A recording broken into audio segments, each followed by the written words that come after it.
2020, 21 இந்த கொரோனா காலத்தில் ஊரே முடங்கி போய் கிடந்த, உலகமே முடங்கி போய் கிடந்தப்போ நம்ம சோசியல் மீடியாவில், டிவியில் ஜெபிக்கலாம் நிகழ்ச்சி தினந்தோறும் நடத்தினதுனால லட்சக்கணக்கான மக்கள் அதை பார்த்து ஆறுதல் அடைந்தாங்க, சுகம் பெற்றாங்க, விடுதலை பெற்றாங்க. இன்றைக்கு வரைக்கும் போகிற இடம்லாம் சொல்கிறாங்க, எவ்வளோ நன்மை பெற்றுக்கொண்ட மக்கள்லாம் சொல்கிறாங்க.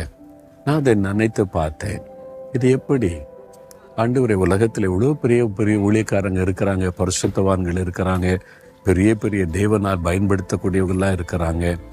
ஆனால் சாதாரண மனிதனாக என்னை கொண்டு இவ்வளோ பேருக்கு ஆசீர்வாதமா, இது எப்படி இந்த ரகசியம் என்ன அப்படின்னு கேட்டபோது ஆண்டவர் சொன்னார், என்னுடைய கண்களில் உனக்கு கிருபை கிடைத்தது. இது என் தகுதியினால் வந்ததல்ல, என்னுடைய பரிசுத்தத்தினால் வந்ததல்ல, அது தேவனுடைய கிருபை. அவருடைய கண்களிலே எனக்கு கிருபை கிடைச்சதுனால இந்த ஊழியத்தை செய்ய முடியும்.